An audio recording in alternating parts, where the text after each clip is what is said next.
Good morning, my loves. How you doing? Welcome to Rapid Dawn. It's a beautiful, beautiful Tuesday morning, right? Aha. My name is Cynthia Agbo. Did you miss me?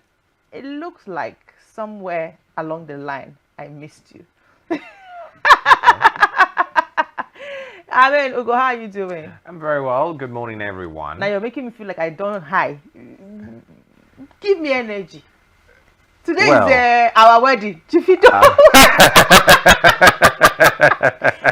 The wedding of Nigeria. It's supposed to be a public holiday. I'm only trying to maintain the highest level of composure, make sure my steez is intact. Okay. Yeah, but then again, Omo, if you are not at Davido's wedding today, I don't know, man. That means you're somehow in between broke and not having. Because they say it's the garden of billionaires. So yeah. So would it be a good judge of your billionaire status? If you're there or not. I mean, if you claim to be among the who is who, among the 1% of the 1%, and you did not get an invite to the wedding of arguably the biggest artist out of Nigeria, out of West Africa. One of the biggest. You can't say the biggest. 30 BG gang would not agree with you, especially on a day like this. That's their business, bro. They would drag you to Gwagwalada. It's a place where people stay. That's one of the biggest. I mean, and of course, you know, the whole paparazzi, the whole razzmatazz, and of course, there's been a lot of argument. About what exactly? Is Chioma doing the right thing? Is she not doing the right thing? I don't have time. Davido is a manipulator. Oh my God. He's a this one, he's a that one.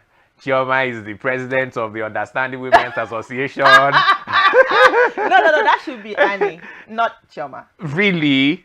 I think Chioma has taken that throne from her. Because, I mean, have you seen the eulogies that she's enjoyed online? And have you seen, I mean, for Two-Face, we know that he's the father of many nations.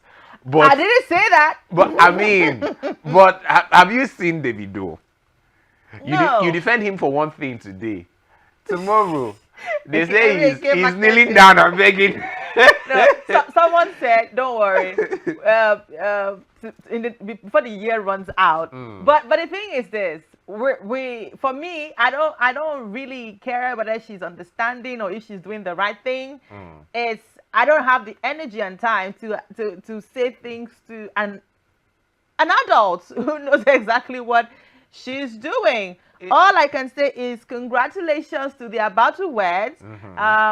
May the next phase of their life, because marriage is a different relationship, may the next phase of their life be filled with all of the beautiful things, as beautiful as their dress.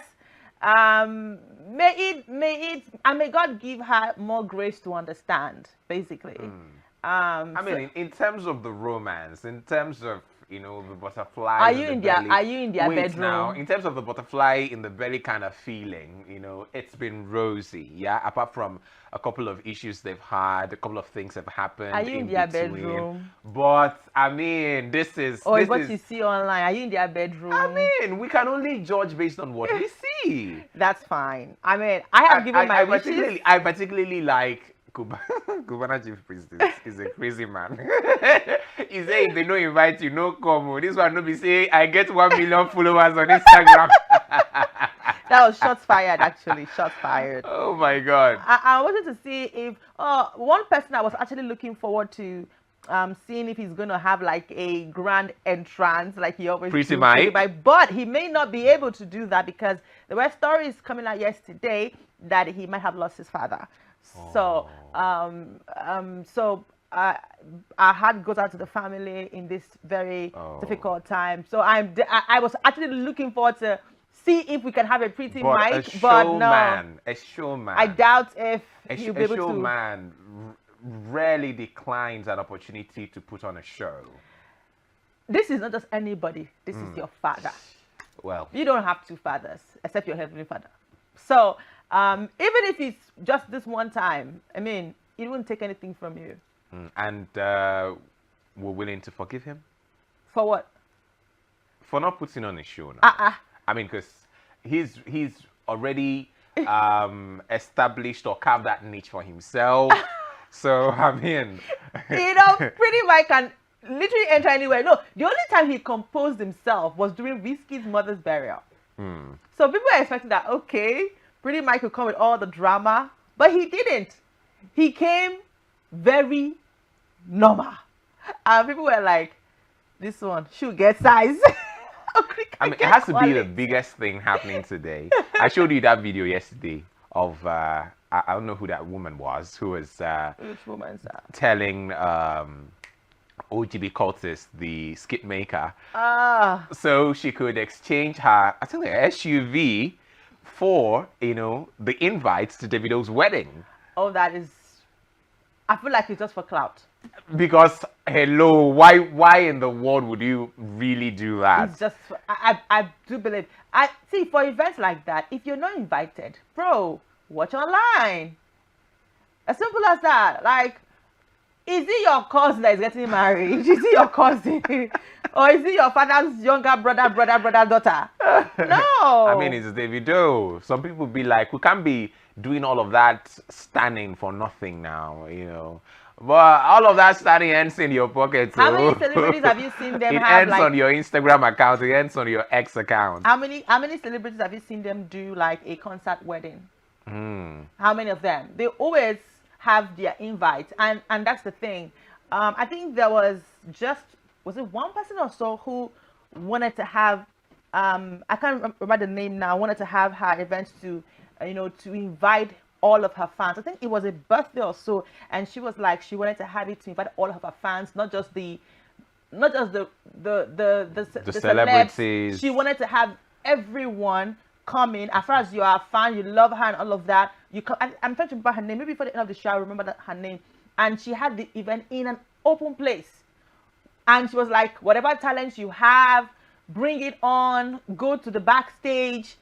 And you will come on such to perform, and people are going to see you. It was amazing. I think but then we have very few celebrities who do that, and it's understandable. Yeah. Because in cases like that, it could be. Imagine Davido's wedding is in a stadium. Trust me. Okay, let's not even say a stadium. Let's say a big. You think it's going to be packed out? For a stadium, no, it won't be full. It won't be. It won't be that full. But then there will be people that would come. And don't forget, the wedding is happening on a Tuesday. About that, someone said, "Now only broke man, they wait for Saturday to fix wedding."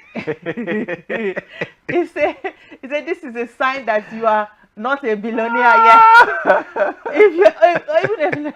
If you have to wait till weekend to have your wedding. Oh my God. So, it's crazy, but I wish the couple a happy married life. And for me, it's about everyone knows what they're doing, and I'm not here to give unsolicited advice. It's about. It's really none of your business. No, the moment they put their business outside, is everyone's business. Well, that's why they are called public figures. There is some truth in that, which is why I appreciate celebrities who keep their private lives private. The personal issues, private. You know the funny part is? Yeah. The funny part is this. If people don't talk about them, they go down.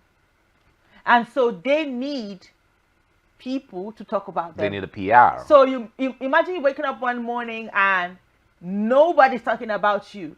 You are not on the top 10 conversations. You are not trending on X. Nothing's happening about you on Instagram. Facebook have managed their own business. Bro, you will do something. Even if it is a lie, you will do something because you thrive on the conversation. I think Possible hacked that particular method real early. Talking about Portable, bro said he said that he was going to wear the shoes, the sneakers that Davido gave him. That their beef and the gift have no connection. It's really hard for you to hate Possible. It's really hard for you to do that. And that he will wear it to the wedding. That was where I'm really ready today. I want to see everything that's going to happen. I want to see how it's going to go down. I want to see who's going to turn up, how they're going to turn up. And I mean, I'm just here for it. And the EFCC definitely will be watching. Talking about that, they brought dollars, bundles of dollars yesterday. They were like, EFCC has nothing on them because they're going to be spraying bundles. It was massive. But I thought we all agreed. Of dollars. I thought we all agreed that inflation was at all-time high. You and who agreed that? That the economy was suffering, that there is hyperinflation. Oh my God. That we are looking for money to meet the minimum wage bill. What is happening? My dear, what is happening is that we have to mind our business right now, focus on issues that are concerning us. And one of the issues is that there was a story that came out on, was it Sunday or so, where they said the federal government is saying that people who graduated from polytechnics will have to undergo a 1-year training. And someone says this is see finish. I think that, I mean, yes, HND holders from polytechnics must undergo 1-year mandatory training. At where? Well, they will decide. Well, I know there's always been that lacuna between the university and the polytechnics, despite the fact that they're both higher institutions, and it's even a little bit funny because what happens in most polytechnics is that their approach to learning is a bit more practical, you know, than what you have in the universities. But then again, it's sad that we have that lacuna. I mean, even if you come out now and they ask you, okay, what's your discipline? What did you study? And you know, you come out saying, you know, this was your course in the polytechnic. You would not be accorded the same level of regard and respect like someone who says, oh, they finished 4 years in a university. No matter what the course is, the mere fact that you finished from a university, we have unconsciously, you know, made it look like because you finish from a university, you are automatically better than somebody who went to the university. True. And I do not know what the federal government intends to achieve with this announcement. I do not also know what it portends for polytechnics in Nigeria. We're going to have a time where polytechnics are no longer relevant, you know, because this is, I mean, where it's going to lead to. If you're telling me I spent 2 or 3 years in a polytechnic and then after that I still have to go through a 1-year mandatory training, I mean, what's now the essence? We could as well change all the polytechnics, you know, into universities. Well, that can't totally be possible because not everyone can, you know, can keep up with the expenses of a university. And I think that the polytechnics, the FC, like the Federal College of Education, all of these serve a purpose. So if you cannot go to this one, you go to this one. So I do believe that if it's just a 1-year mandatory, then it's fine. I mean, you have your NYC 1 year. You're done with school. So does that mean after going for the mandatory training at the polytechnic, you wouldn't need to go for national service? Why not? You will. That's the thing. Polytechnics are not. I do believe that they are not as complicated as the university system. Yeah. So when you say complicated, are you saying they're not equipped enough? Or... No. That's not what I'm saying. That's what I'm just saying that. Okay, on a later day we will analyze. we don't have much time to analyze both right now. So today is 25, but tomorrow is 26, and 26 is celebrated as the International Day Against Drug Abuse and Illicit Trafficking. And for this year's theme, which is going to be tomorrow, the evidence is clear. Invest in prevention. Now, and that is why on Health and Wellness this morning, we have something interesting for you. Now, today's show is going to be amazing. You do not want to miss any part because at 9 o'clock, our guest will be joining us virtually. We do pray good Lord that the service providers are good to us today because you do not want to miss that particular segment with our guest at about 9 o'clock. And then we also have other content for you relating to drug and substance abuse and interesting package we have for you today. But let's start off with health and wellness, and is going to be on what?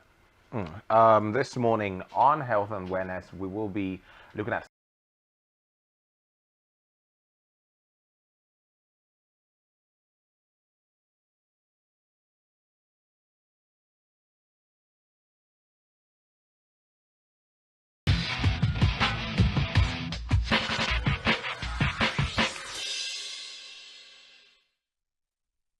All right, that was something there on health and wellness, addiction. If you look around you, there's definitely someone somewhere that you know that might have been suffering from addiction, or someone that is slipping through and probably just relying on substance to calm them.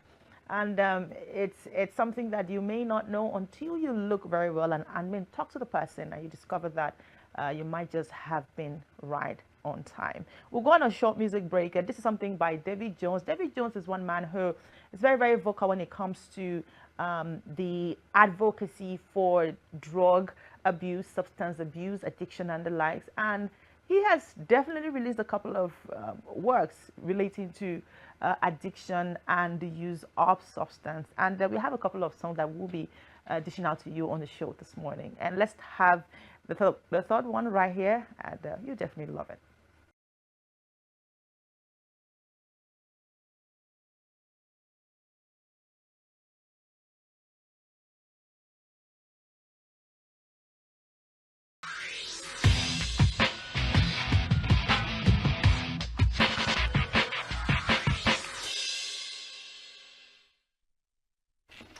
All right, so that was something there by David Jones. He has a couple of works, talking about not doing drugs, talking about how young people are. I mean, in fact, he has been very, very vocal when it comes to the campaign against drug use, substance abuse, and the likes. And I like the fact that we have people who are really, really energetic about this. We don't really have many artists who are so focused on preaching the message of drug abuse in their songs.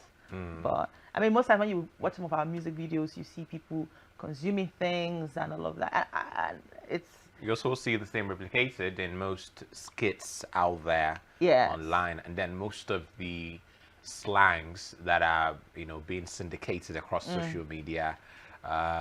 This one that trended, I think, was last year or towards the end of last year on COLOS.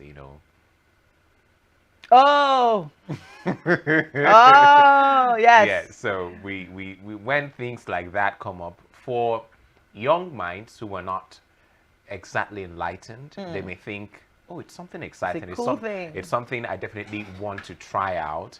And it's sad because even the content that we put out before this song, it was talking about how a lot of young people, a lot of teenagers, whenever there's an issue, maybe with their academics or with life Family or in and- the family, they feel like it's the best thing to resort to, it's the best escape, as it were.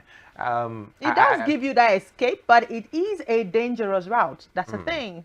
It's always a very dangerous route if you have to pass through. And Let's not have all of the conversation we're supposed to have at the other side right now, but this is just to prepare your mind to Yes. know exactly what's going to form the basis of our conversation True. much later. Okay, let's now move on to learning some new words. Like I always say, a day without new words completed. Is an incomplete day. Yay. All right. So what do we have today? Let's see. Ipsate, and it is a noun, and it talks about the quality of being one's self and embracing individuality of what makes us unique. Ipsate. Ipsity. Oh, okay then. Or ipsity. Or ipsity. Ipsite. Okay. Ah, True veil. It sounds like a French word. it is. Yeah, and it is something or someone lovely discovered by chance, a lucky find. Didn't you discover me by chance? True veil.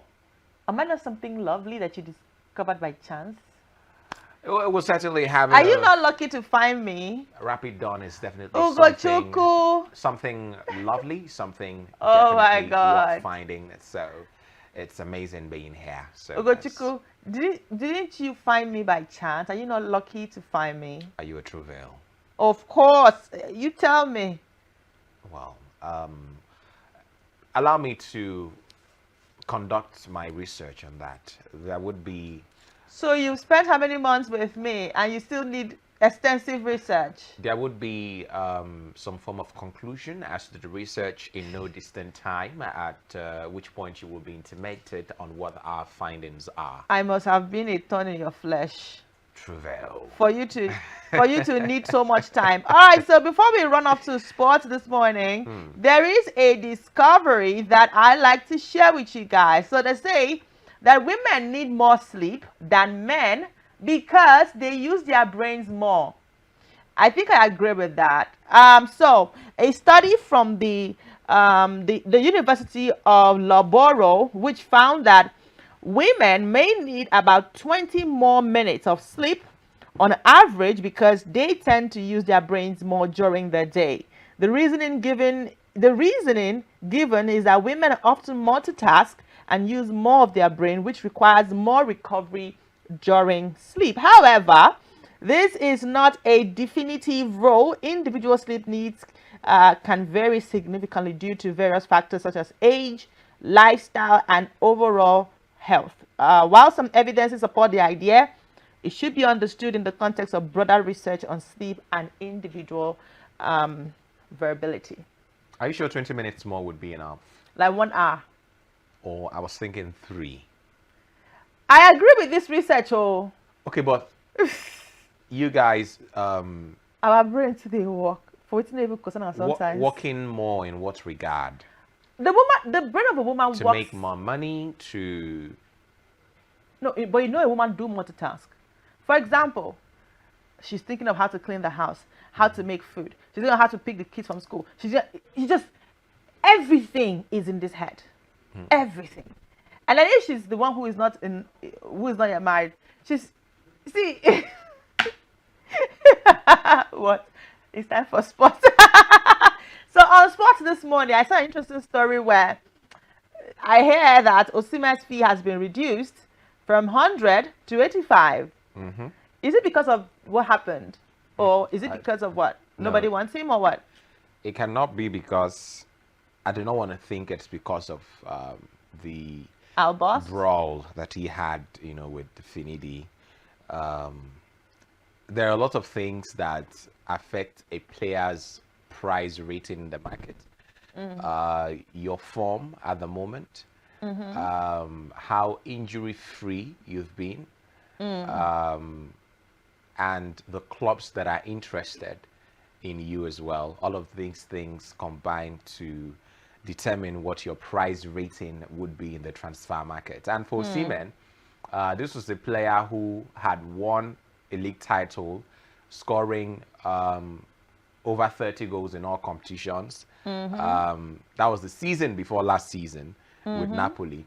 And then this last season, I think in all competitions, he managed just about, I don't think it was up to 20 goals. And that was largely due to the fact that, yes, his team was out of form. Napoli had like 3 coaches in the space of last season. He had a lot of injuries. A couple of weeks where he was out of action, sidelined by one injury concern or the other. And then, basically these are the things that have happened. How do you explain that a club that won the league the season before the last finished 10th? So, yes, you might want to say his contributions were very, very instrumental to Napoli winning, but where did all of those goals go to? He is a striker. As a striker, you are judged based on the number of goals you're able to score. So, but he did score a couple of goals for Napoli. Did he score as much as he did in his first season at Napoli? That, I mean, at some point after he won the league, we now had all of those reports from Saudi that they wanted to buy him, for outrageous amounts, far more than 100 million pounds, But now there's had to be some drop. I mean, by now, I expected that there should have been some serious discussions regarding his next club. And we don't seem to be having that. All we hear is Chelsea is interested, Man U is interested, Arsenal is interested, PSG is interested. Cha. Do you get? No So, move. like, what's really happening? Can we have some more serious discussion going on with regards to his transfer? And then I think, this is what I think. I think as a player, he might just not be happy in Italy. Yeah, I think he might just not be happy in Italy. Anyway, I would let you do your thing. 8 o'clock. It's time for sports. I'll be right back.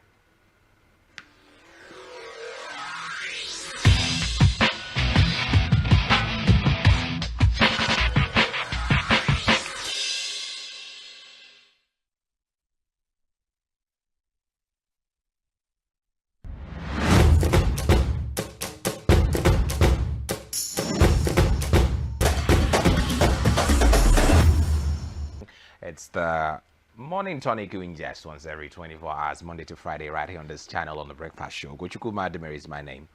Let's start off this morning. Of course, you know the MPFL did come to an end for the 2023-2024 season on Sunday, where Rangers International were crowned champions. Remo Stars second on the log, and of course will be playing Champions League football next season. We had Enyimba in third position. Looking forward to the final of the Federation Cup to determine who joins Enyimba in the CAF Confederation Cup. And of course, you saw how it panned out at the other side of the table. Now, aftermath of that, after an illustrious 22-year career, Nigerian football icon Femi Thomas has announced his decision to hang up his gloves at the end of the season.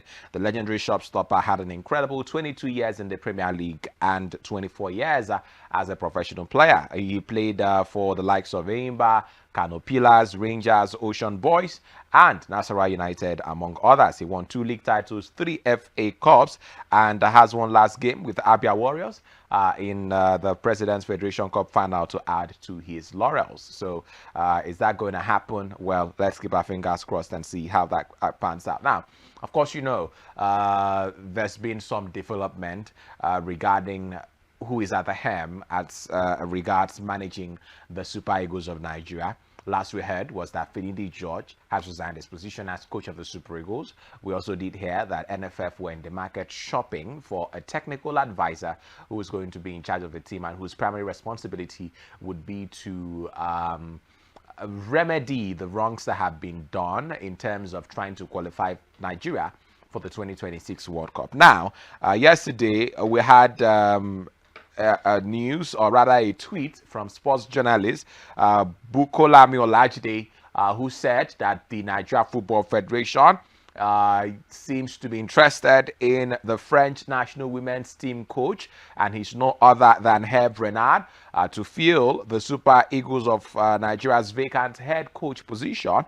Well, he said if this is true, then it will be amazing to have him on board. Well, what happened after that was that we saw a lot of comments and Nigerians who were saying that this seems to be one of the best news that they have heard in a while. That is, if there's any truth to that particular story. Now, when a call was put across to the director of communications, rather at the glass house of the NFF, Ademola Olajire, he said he was not aware of any of such development. Well, lots of people are actually keen to know what's going to be the next line of action for the Super Eagles of Nigeria, and particularly for the NFF, where Renard is currently coaching the French women's team.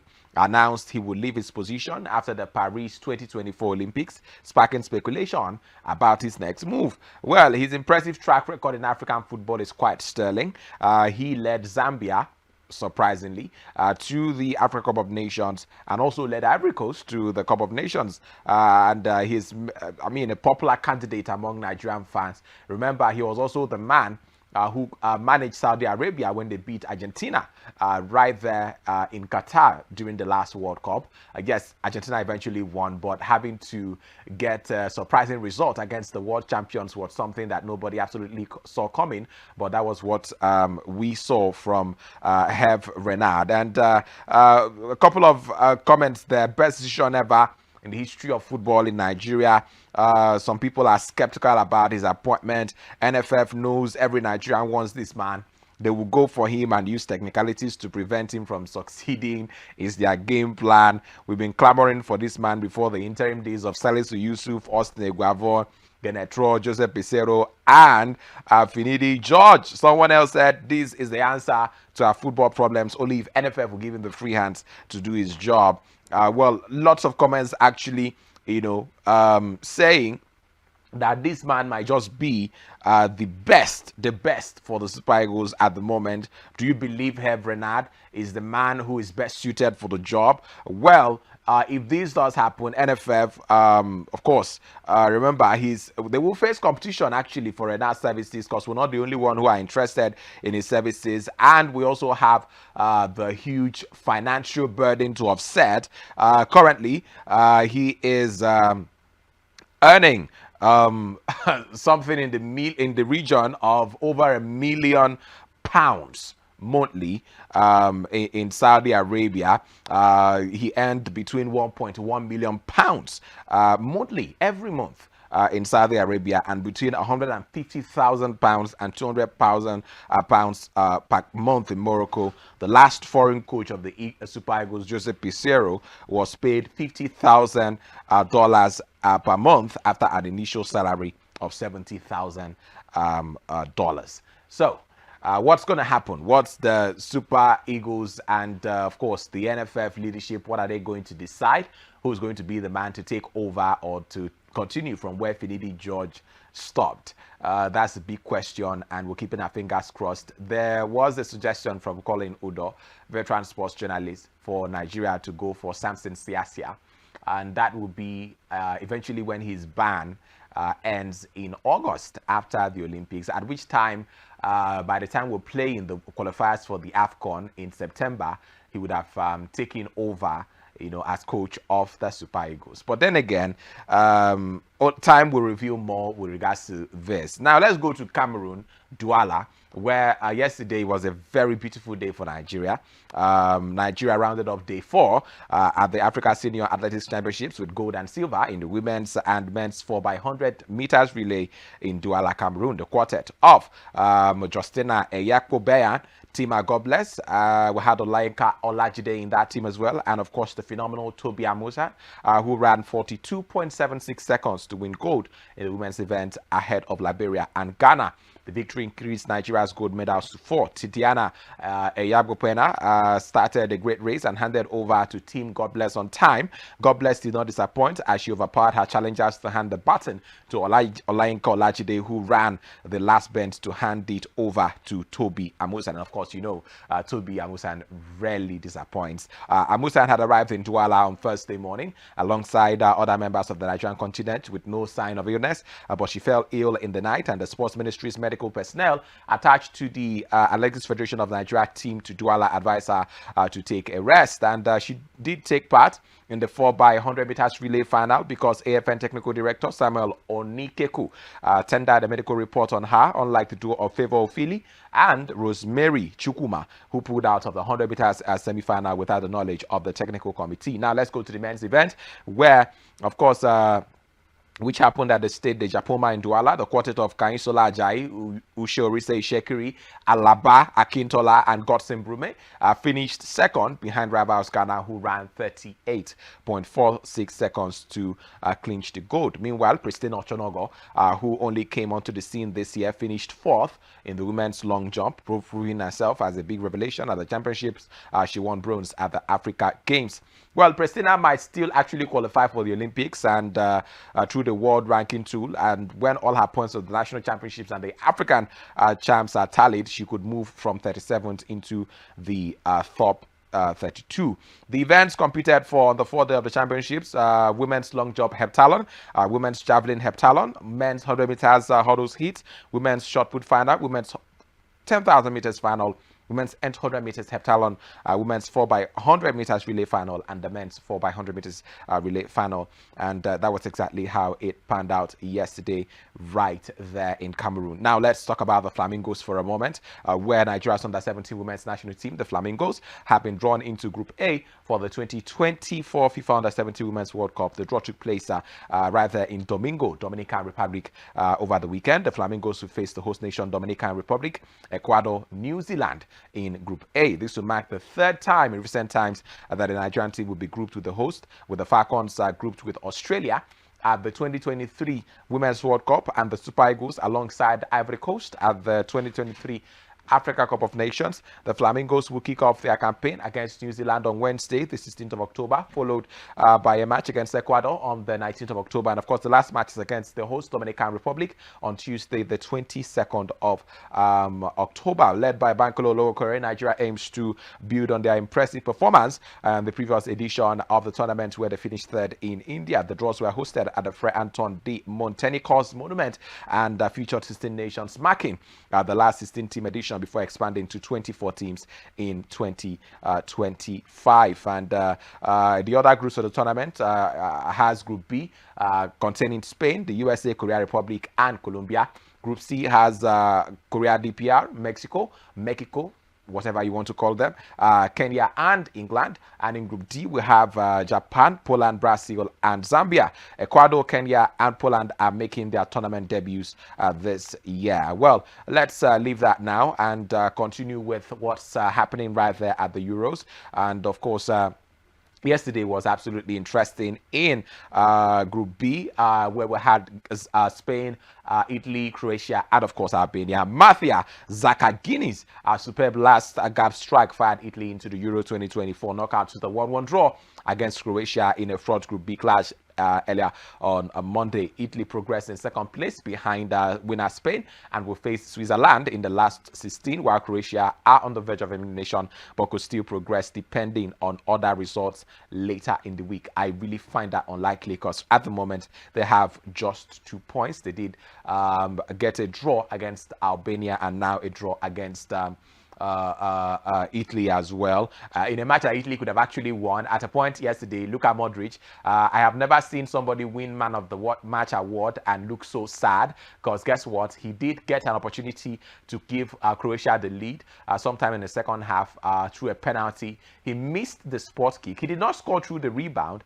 but guess what, 1 minute later he scored from open play. And well, it did look like they were going to run away winners on the night until the 8 minutes of added time, when we had Zakagni whipping in that brilliant strike into the top corner on the break in the 98 minutes, I beg your pardon, to send Italy through from what was dubbed a group of death. And I mean, Luciano Spalletti's Italy did beat Albania 2-1. They were dominated by Spain 1-0. And then the coach shifted to a 3-5-2 formation, dropping Juventus's Federico Chiesa. And we had Spain defeating their opponents by 1-0. And well, it's really going to make for an interesting matchup in the round of 16. And Spain at the moment, the La Roja of Spain, are the only team at the moment with a perfect record. An early Ferran Torres strike gave Spain's second string side. And yes, it was actually what you could call a team B that did play that match yesterday against Albania. A 1-0 win right there, as the three-time champions finished the Euro 2024 group stage with a perfect record and defeat eliminated their opponents. Barcelona winger Ferran Torres finished off the fine move in the 13th minute in Dusseldorf to puncture the atmosphere in a stadium filled with a majority of noisy Albanian fans. Spain had already secured top spots in Group B, but Albania knew they realistically needed to win to go through, and that made it for a frantic encounter at times, particularly as they pushed forward in the second half. But that did not happen, and now we're going to see Spain move into the round of 16 as expected. Well, we did have a match yesterday in the Copa America, and it did end in a not so expected outcome. A lackluster Brazil launched their Copa America campaign with a very sour goalless draw against Costa Rica, as James, or James if you want, James Rodriguez inspired Colombia to a 2-1 win over Paraguay. Brazil chasing a 10th Copa America crown dominated possession and territory in Group D at the SoFi Stadium in Los Angeles, but struggled to break down right there in the match against the resolute Costa Rica side. The Brazilians thought they had taken the lead in the 30th minute after Marquinhos stepped in at the back post after a flick on by Rodrigo following a free kick by Rafinha. But after an agonizing VAR delay, the goal was chalked off for a fractional offside decision as Costa Rica escaped. And so the result means Colombia finished the day on top of Group D after collecting all 3 points in their deserved win over Paraguay at Houston's NRG Stadium. It was James Rodriguez, whose club career has languished in a decade since he rose to prominence with a dazzling, beautiful goal in the 2014 World Cup, created both of Colombia's goals in the winner. The 32-year-old midfielder who has played a handful of minutes for Brazilian club Sao Paulo in the 2 months leading into the Copa America set up the opening goal for Colombia in the 32nd minute. After finding space on the left flank, Rodriguez flighted a pinpoint cross to the far post to pick out Daniel Munoz, who beats Paraguay goalkeeper Rodrigo Morenigo with a firm downward header to make it a 1-0. 10 minutes later, Colombia doubled their lead. Again, it was a goal engineered by the trusty left boot of Rodriguez. So let's see how Brazil make amends when they play against Paraguay, while Colombia will be playing Costa Rica in their second group game on Friday. Now, attention will turn to Group E right there at the Euros, where Belgium head into their final Group E game against Ukraine, looking to grab top spot in a section where all 4 teams, including Romania and Slovakia, are level on 3 points. Yes, all of the teams in that group are level on 3 points, and that makes it absolutely interesting. Well, news regarding club football, as Bundesliga champions Bayer Leverkusen will face Premier League runners-up Arsenal in a preseason friendly in London on the 7th of August, the German club announced yesterday. The match will be a reunion for several players, along with a meeting between childhood friends and teammates Xabi Alonso and Mikel Arteta, who coach Leverkusen and Arsenal respectively. Midfielder Granit Xhaka joined Leverkusen before last season after 7 years at Arsenal, winning the league and German Cup double. Arsenal striker Kyle Havertz came through the junior system at Leverkusen and moved to Chelsea in 2020 before switching to Gunners in 2023. So watch out for that one. It's going to be one of the pre-season friendlies to look forward to. And of course, we have a couple of stories that are trending in mainland Europe, where of course a couple of transfers here and there. Of course, you saw, or rather you heard the news regarding Victor Osimhen and the fact that his wage bill, or rather his price rating in the market, has dropped substantially, as it were. Well, for other news making the rounds out there, Manchester United are expected to meet the 40 million euros release clause for Bologna's Netherlands forward Joshua Zirkzee, and have also held talks with Lille over a deal for 18-year-old France under 21 defender Lenny Yoro. United are hoping to fund the signing of Zirkzee by selling 22-year-old England forward, talking about Mason Greenwood. Everton expect Manchester United to make another bid for 21-year-old defender Gerard Brentwaite.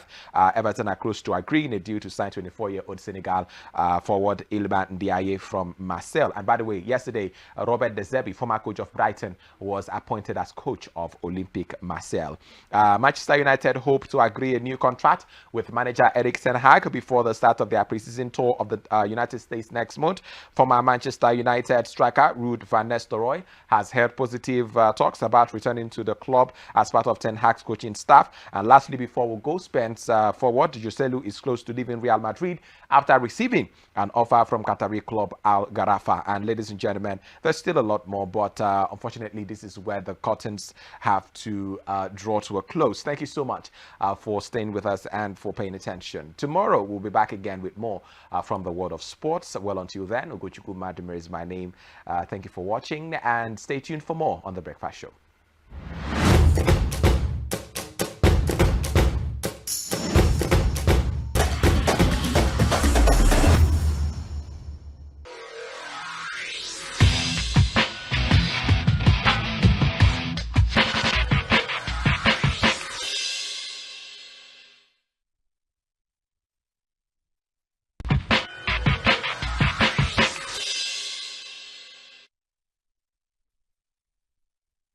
the Rapid Dawn, and of course, it is 9 if you check your time.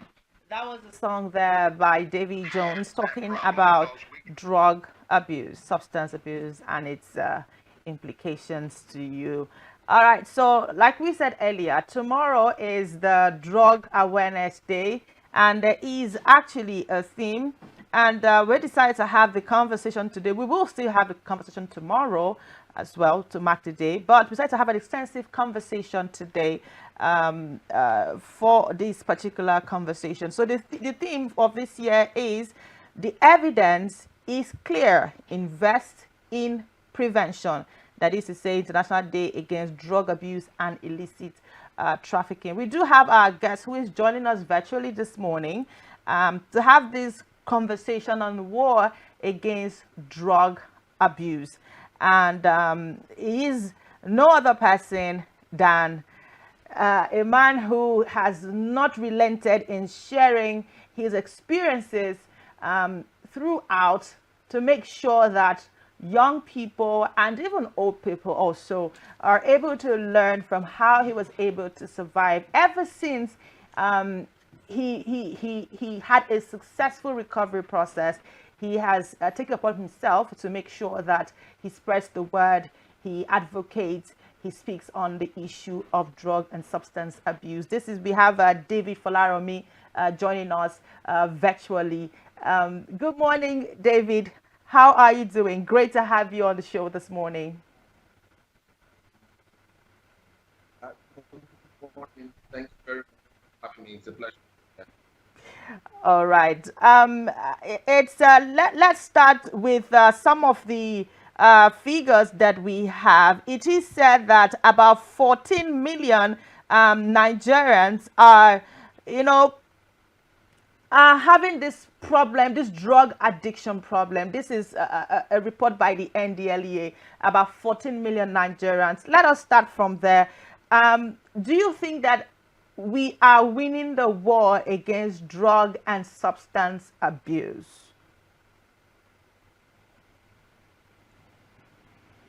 Okay, thank you very much. I'm not sure I got the question. I think you were giving me some statistics on drug abuse by the NDLEA. Yes. And is that what you said? Yes, over 14 million Nigerians by the NDLEA use illegal drugs. That statistics comes from the United Nations Office on Drug and Crime. So that's the overall statutory body that controls drug abuse prevention, treatment, and recovery globally. So in 2018, they did a survey in Nigeria called the Drug Survey, the Nigerian Drug Survey. And that report was very damning. In that report, it was said that at the time, about 14 million Nigerians within the age range of 15 and 60 were abusing substances. And I think that's a very large number. And during the COVID period, it was estimated that that number must have tripled. So we're talking about 42 million Nigerians post-COVID who are known to have used one substance or the other, including hard drugs or pharmaceuticals and other unconventional substances. All right. Having established that, some of the drugs that are commonly abused and used include cannabis, cocaine, heroin, diazepam, and the likes. Okay. Not to forget the very popular one, codeine. That is the cough syrup, tramadol, and the likes of that. Let's now establish something, Mr. David. What are the things that lead people into drug abuse? It could start from a very as little as one take, and then it escalates. What are the things that lead people to this very terrible situation that we have such an alarming figure right now from Nigeria?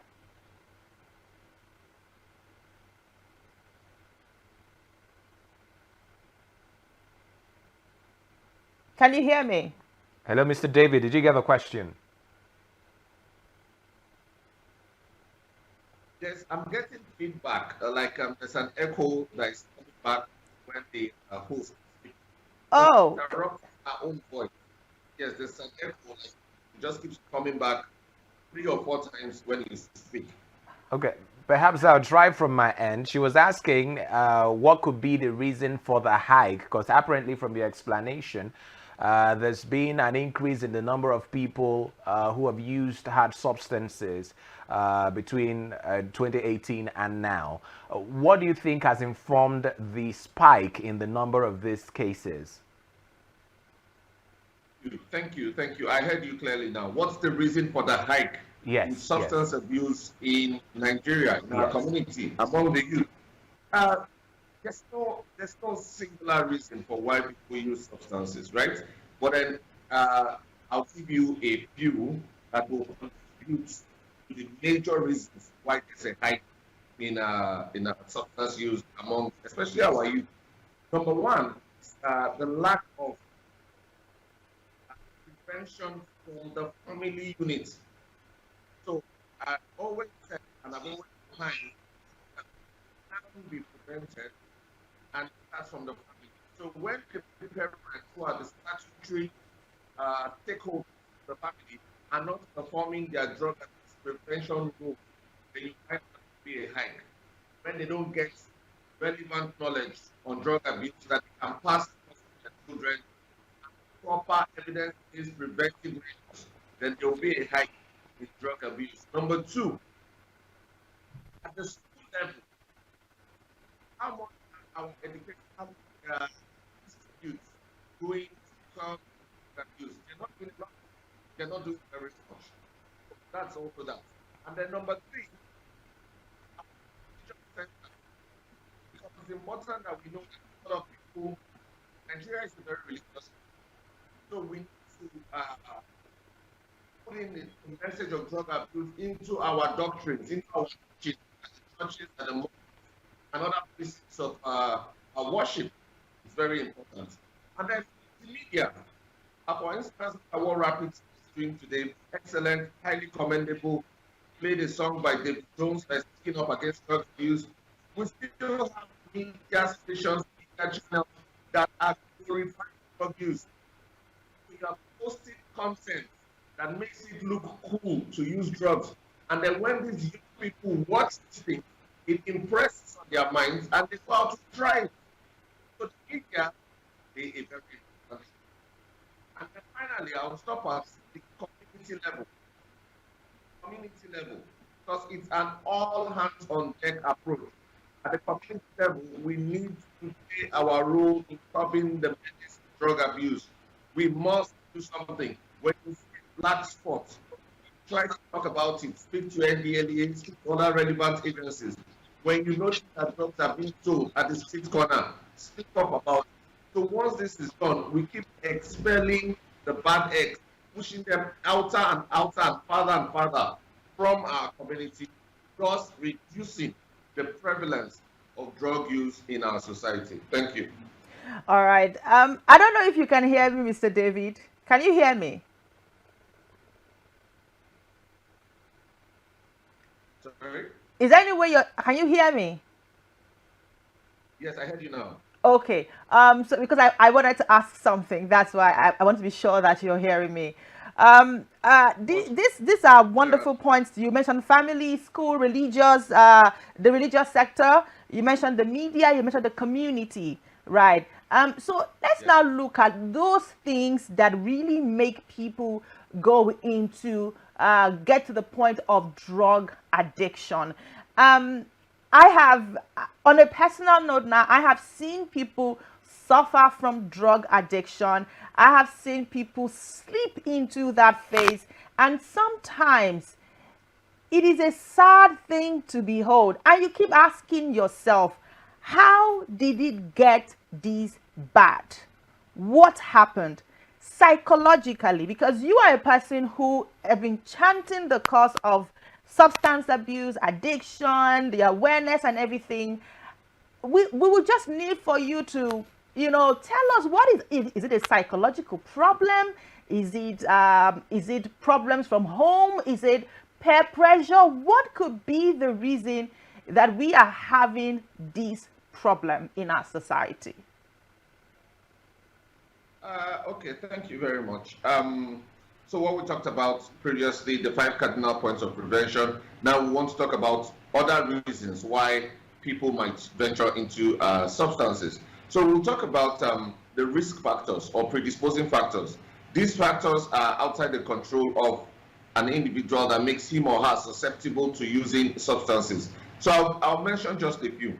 Number one will be the environmental factor. Without prejudice to any environment, your studio is in Abuja. I'm very sure that you know that there are certain places in the city of Abuja, in the metropolis, where there's a higher prevalence of drug use. So when a young person is growing up in such an environment, it is easy for him or her, or it makes that person susceptible to wanting to try substances. Number two will be genetics. A lot of people don't know that addiction, which is a mental health disease, a chronic relapsing brain disease, characterized by compulsion to engage in a behavior or consume a substance, irrespective of its harmful consequences, is a disease of the mind. And yes, it can be passed from one generation to another. This does happen. It's a predisposing factor. It makes a person more susceptible to using substances. And then, of course, we have peer pressure, which is born out of, well, giving into peer pressure because of a lack of resilience. So when we have young persons who are not trained to be resilient, it's very easy for them to give into peer pressure. Lack of connection to the school. You know, lack of connection to the school is also another factor that can lead someone to substance abuse. We also have low self-esteem. Low self-esteem can make a person use substances. We have other mental health issues. So substance abuse and mental health illnesses have a bi-directional relationship, meaning that one can cause the other and vice versa. So when a person is struggling with maybe general anxiety disorder, depression, post-traumatic stress, the person might give in to using substances to sort out the issues with the mental health. I'm not saying that it works, but I'm saying that it's one of the reasons. Then we also have to help with physical pain. So we know some people struggle with pain and they want to take care of that pain and they have to use substances and eventually they get addicted with very devastating effects. So I think these are some other factors or causes that could lead somebody into addiction. And like you said, once they slip into very slippery slope, once they get into that abyss, it's usually very difficult to come out of it. So from some of the points that you just highlighted, would you describe drug addiction as a choice or as a disease? Okay, so let me clear this out to you. Drug addiction is not a choice. Drug addiction is a disease. What is a choice is drug abuse, right? That's the risky behavior. So when you abuse a substance, it leads you to getting addicted to that substance. So it's your choice to abuse that substance. But then when it crosses over from drug abuse to drug addiction, it's now a disease that requires professional help of either a psychiatrist, a psychologist, a cognitive behavioral therapist, and other mental health professionals that will be able to help you at that time. But addiction is not a choice, but a disease. All right, see that. All right, so I mean, this is the point where, Mr. David, this conversation will not be complete. Many people were excited when they got to see your picture on the fly. They were like, "Oh, we love to always listen to Mr. David whenever he speaks, because whenever you speak, it is more like it's like you feel the pulse and the pain of people who are you could feel their inner yearnings and you feel their pain, if I can put it that way. What actually led you, because this is not something you just wake up and say, I want to advocate, I want to speak against drug addiction. We would love to, I mean, if you can bless us with that information. What actually led you into this very, very fight against substance abuse and addiction? Okay, thank you very much, Cynthia. It was for me finding purpose out of pain. You know, finding drawing strength out of my despair. So I struggled with drug addiction, chronic cocaine addiction for 7 years, right? So having been born into a Christian family with so much investment in my personal and educational life, I eventually gave in to peer pressure and I started using drugs when I was doing my master's in the United Kingdom, in London to be precise. I got back to Nigeria and it just spiraled out of control. I started living in the trap houses. I sold everything that I had. I was in debt in millions of naira. I became what we know as a junkie, So it was terrible, so bad that people couldn't even recognize me anymore. All of the security agencies, especially the police and NDLEA, they knew me to be a notorious drug user. And sometimes when I slept in these trap houses, which were very dirty, filthy, not suitable for any sort of living conditions, I would sometimes cry at night, cry myself to sleep because I knew I shouldn't be there. I was surrounded with so many other youths, young persons who were struggling with addiction, old persons who were struggling with addiction, all of us in that bunk, we call it a bunk, yet we couldn't walk out. There was no gate, there was no padlock, there was no even door, it was just an open space. And I spent the better part of 7 years of my life in that place. I lost 4 of my friends, including somebody else who went to Covenant University with me, and 3 other very close friends, including a young lady who was my very, very, very good bosom friend. She died at the age of 21. So every time while I was there, I would say to myself that if I can indeed come out of this place, I'll be a voice to help people not make the mistakes that I made. It was a terrible period. It's something I wouldn't wish on anybody. It's something that we need to pay more attention to because it's not just the person who is struggling with addiction that is suffering, the families. I've seen families disintegrate over children who are using substances. I've seen divorces because of children who are using substances. I've seen abject pain and suffering. It's not enjoyment, contrary to what people think, and they just think that, this is a useless person that has gone to enjoy himself. Once it crosses over to addiction, you are now dependent on that substance, not to even feel high anymore, just for you to function. So I lived 7 years like this, abject pain and suffering. And so I just said, look, once I'm able to come out of this, I would make sure I dedicate a portion of my life to ensuring people don't make the same mistakes that I made. Thank you so much. Thank you for giving us that experience. It is something that somebody's watching right now and getting so inspired. And then the person is wondering, how did Mr. David do this? I want to do it. How were you able to tell yourself, okay, I think it's time for me to get out of this. I want to get out of this. This is not about government dragging you by the. Did you come to yourself like the prodigal son? Did somebody help you? How did the journey start? Okay, so in my case, there were several rock bottoms because I get this question every time. I don't have the whole time. I just have a short time on this studio session. There were several rock bottoms. There was a time I broke my right leg, my fibula. It was broken. They were going to amputate it. People would have thought, oh, that should have made you stop. But it didn't stop. I still relapsed. There were times I went to rehab. There were times I got arrested. Things were happening. There was the time I lost my closest friend who was beaten and burnt to death because he went out to steal to be able to get money for drugs.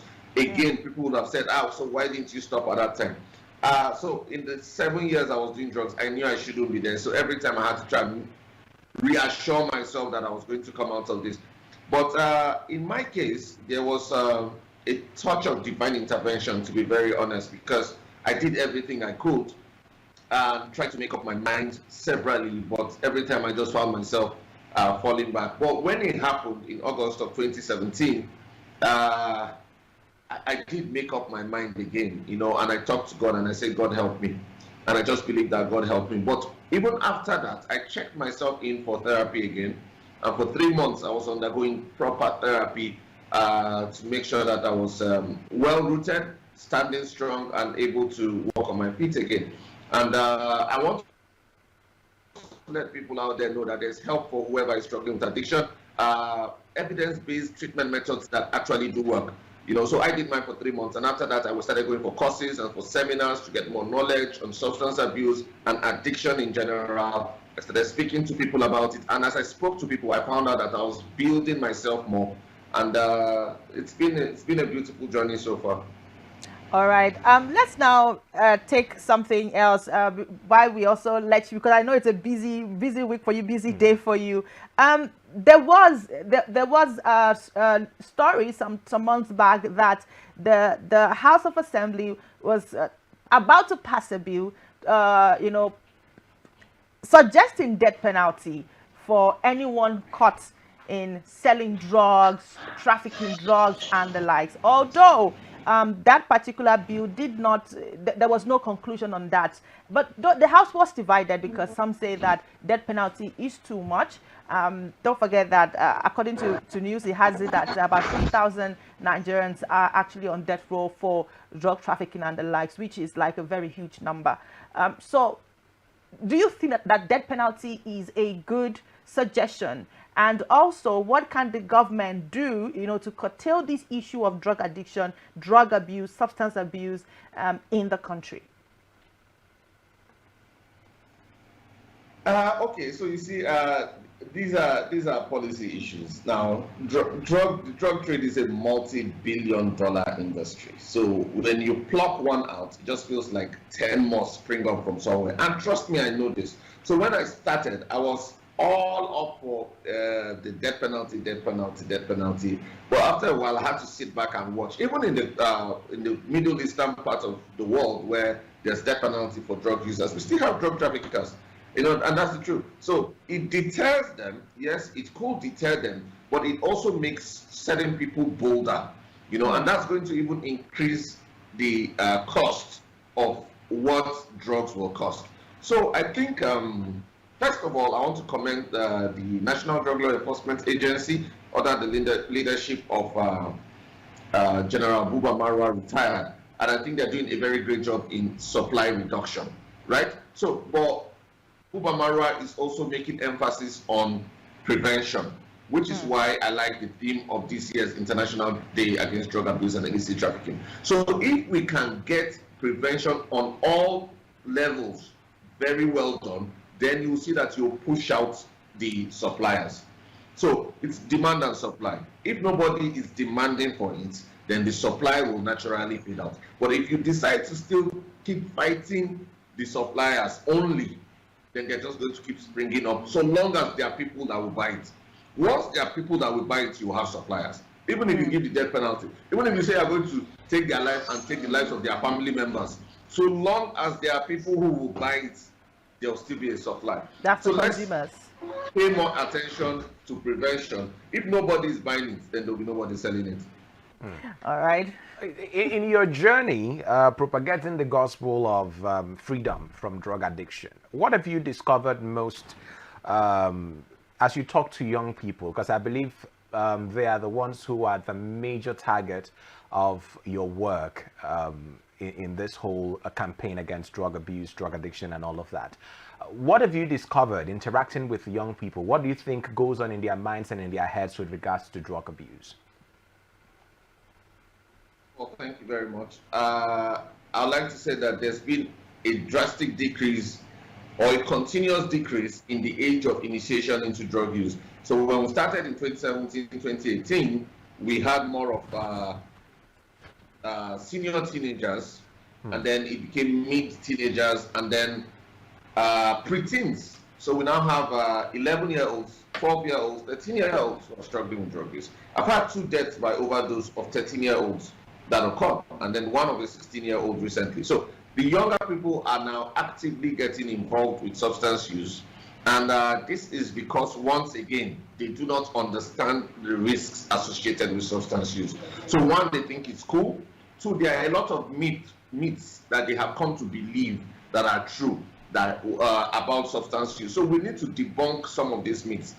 Some of them think that when they use substances, it makes them cognitively sharper.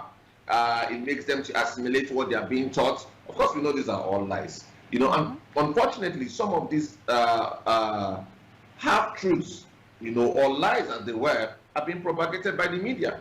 Either social media or mainstream media. These young people who have access to them and they see or they hear some of these things, they see some of their faves smoking a joint on TV, or drinking alcohol, and alcohol adverts to make alcohol look cool. And I try to explain to some of these young persons that it's not the alcohol that they are drinking that makes them look like that in the adverts. Some of these things are paid for. They are just props for the adverts. But we keep feeding their minds with these things, and they think that it is okay for them to do it. So I went to a school in Lagos very quickly. That was last year in June. And then after I finished speaking, a popular musician, his son came up to me and had an argument with me in front of the entire school. He said, "Sir, what you're saying about marijuana is wrong." I mean, his father is an A-list musician. I just don't want to name names. He came out and this guy I'm talking about is less than 10. He said, "Sir, what you're saying is wrong." He kept on arguing with me. So that's what he has been fed with. That is what he's feeding other persons in the school. And you know what? When I was done that day, a 13-year-old girl in that school came up to me and said, "Sir, I'd like to talk to you." What? Started drinking 2 years ago. That's when she was 11. Now she's using marijuana and cocaine. And she can't assimilate what's going on in school anymore. As she a started 13-year-old. cutting herself. Yeah, cutting herself on her thighs. So all her thighs were filled with bruises. By the time we set up an intervention, we found out that her liver was going bad. One of her kidneys was bad already. And she had to be put on dialysis at the age of 13. So most of these young people have been fed with false information about drug use, and it's our duty to send out the truth about drugs and correct these false narratives. Now, for the mainstream media, there is some sort of regulation. We have the NBC, who controls most of what goes out there. But then again, for social media, Instagram, X, Facebook, you literally can find a smartphone in the hand of, like you referenced, a 13-year-old and 11-year-old.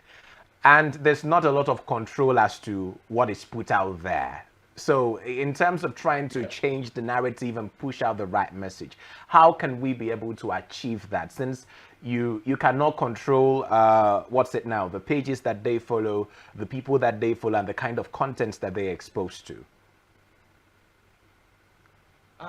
It's fire for fire.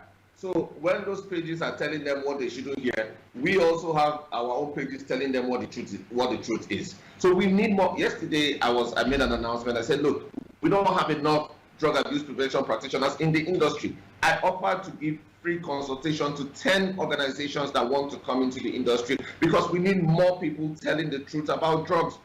It's not as difficult as people think. Yes, you need some level of training, you need some level of knowledge to be able to pass across evidence-based preventive techniques. But we need more people. We need more people on social media dedicating their spaces to talk about drugs. For instance, this week is the commemoration of the International Day Against Drug Abuse and Illicit Trafficking. And I've been telling people on my platform, please use your spaces to say the truth about drugs. Tell young people that these things are bad. Tell young people that these things are detrimental to their future. Nobody wants to talk about it. So the more we have the right information out there, countering is light over darkness. That's what it is. It's light over darkness. So the darkness is spreading false information on drugs.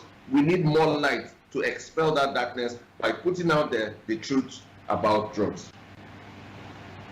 All right. I think that let's have your final words as we wrap up the conversation this morning, so that you could get to other things. Let's have your final words regarding this drug, substance abuse, drug addiction, and the likes. Let's have your final words, Mr. David.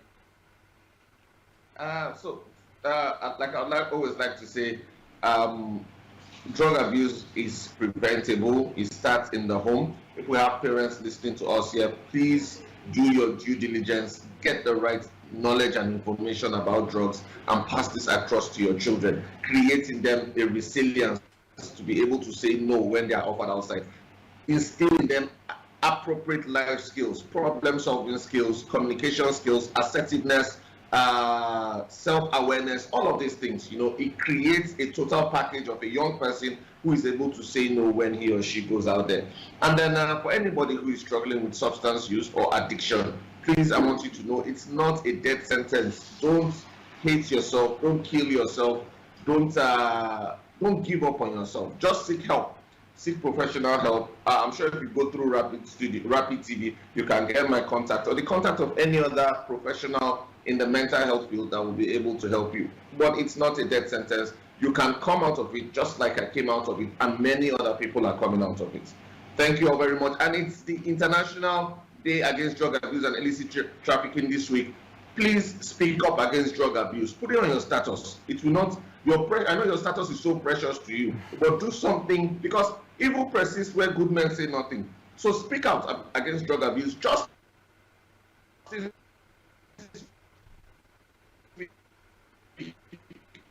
and then we can.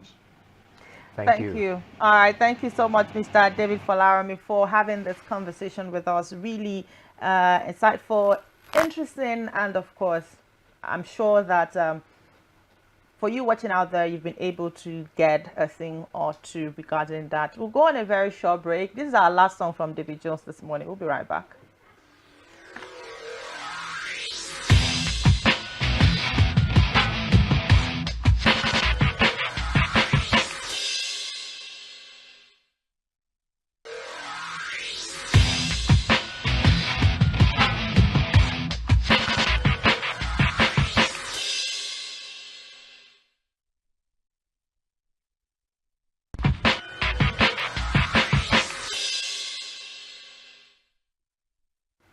All right, welcome back. That is something by David Jones.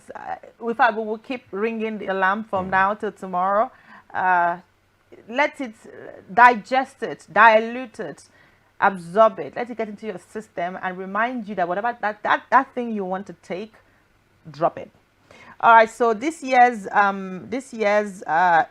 theme, as we've discussed, and of course the war against drug. Just to remind you that the World Drug Day is a call to raise awareness, to advocate for investment, to empower communities, to facilitate dialogue and collaboration, to promote evidence-based policy making, to engage community, to empower youth, and promote international cooperation. All of these is in the bid to make sure that we have a world and a society free of drug addiction.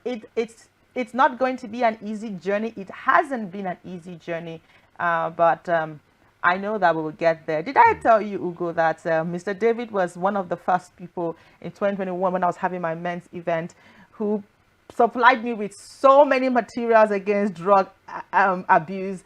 And I was surprised that he told me, Cynthia, I'm going to bring something for you as part of my other contributions for and I was wondering, okay, what else could he be bringing aside from what he has already brought? And then I saw when they delivered it, I saw lots of materials, you know, that young people can read regarding to drug abuse, addiction, substance. And I was like, okay. And maybe I didn't tell him this, but I had to make sure that those materials get to real people. Like, I told my team, you are going to share these booklets one after the other. Make sure it gets into the hand of someone, because you never can tell who is going to read this material and just get so charged up and touched and say, that thing I'm doing, I'm not going to do it again. So, Mr. David, if you're still watching this, gracias. Yeah, I haven't forgotten. A gift that keeps on giving. Definitely appreciate it. Yeah. And, I mean, the message of prevention is so key, because for people who have started already, you know, down the path of misuse, abuse, addiction, it's a long road back to recovery. So I think what would be a strategic move is for, you know, those people who are not there yet. Let's make sure that they're properly enlightened, because it's one thing to say, oh, don't do this. Okay, but why did you say I shouldn't do this? Exactly. You know, make them understand the dangers and the disadvantages, the many things that could go wrong just because of drug abuse. Absolutely. And I think that the conversation will not end today.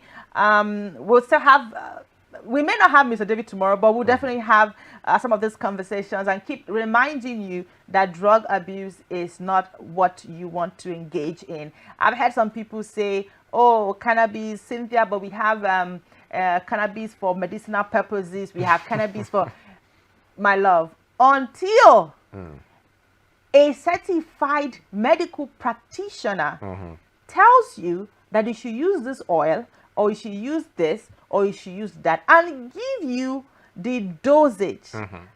Mind the proper you, prescription. I haven't seen a doctor who tells you to smoke marijuana. I haven't seen.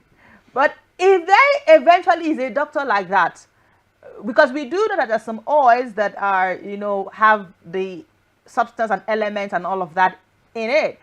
Some people have talked to, there have been several books and researches talking about the medicinal purposes and the medicinal impact of, until the preservative purposes as well. Exactly. Until a certified medical practitioner tells you that you should take this, you should ingest it. I do not see why you should. We've heard people talk about the one for the hair, which you add it to your hair cream, and it helps in hair growth. My love, until a medical practitioner tells you to ingest it, do not. So you don't get addicted. Don't abuse it, so you don't get addicted. These are our message for you this morning. Words of wisdom. Words of wisdom. I would say that we've had a beautiful show today. 9:43 is the time right now, and I think we've had a good show. We've had a good show this morning. I normally should stay beyond this time, but because our flight to Lagos is waiting, where we'll be joining Chivido. I've seen snippets of what the venue looks like. So people are asking, will it contain us? Well, I just want to put it out there. Nobody should take my seat. Nobody should take my seat. I'm coming with Cynthia. A couple of, our people here are all going to be there. So yes, I do agree. We need to bounce so we can meet up with our flight. Okay, but we'll first of all leave you with this kids runway while we run out of here. My name is Cynthia Agbo. Don't forget that you can follow us on all of our social media platforms on Facebook and Instagram. You can subscribe. You should, my love. Please subscribe to our YouTube channel, and you can visit our website, www.rbnradiotv.com. Adios. Love.